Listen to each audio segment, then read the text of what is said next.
obwavu bubi n'obeera mu maka ng'oli mwavu amaka gafuuka kkomera. Nkwegayiridde kola ssente zikole ng'okyasobola muyize amaka gammwe. Oba wadde abadde baziri abakyala kimpadde bonna bafiira mu saakalamenti no olwaleero ssente zonna zirina kubeera waka. Ono ye muwanika asinga. Amaka galimu abakyala nga bawanika muneegawangaddeko okusinga omusajja nga gwowanika. Anyway mubirina akisente awaka nnyabo naabwe abakazi abatakola ababeera eka nabo kati bagenda bagwako.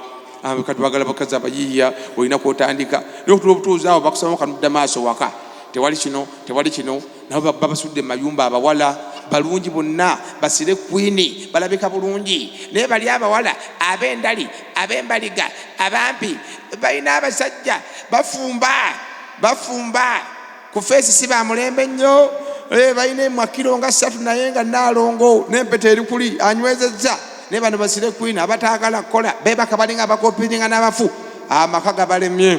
Beera muyiiya beera mukozi beena kalamba mbalabula ku bwenzi. Yosefu ne Viki mbalabula ku bwenzi. Obwenzi bifiira wano. Abakazi banne balungi nali nsoma Makerere diguli yange ey'okubiri nenengera bannanga tulaba ndi faaza kale nabalabanga. Abawala abanyirivu bamyufu ne muzikizo balaba Yosefu. Naawe abamba leero bazibu eyo ku mirimu. Waliwo omusajja bamwogeddeko mu Kitolio Jini abadde atawanya bakazi ba banne mu ofiisi yonna.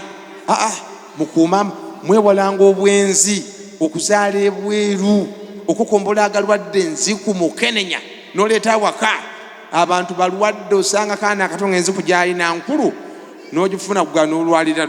Anyway mwekuume nga mwewala obwenzi.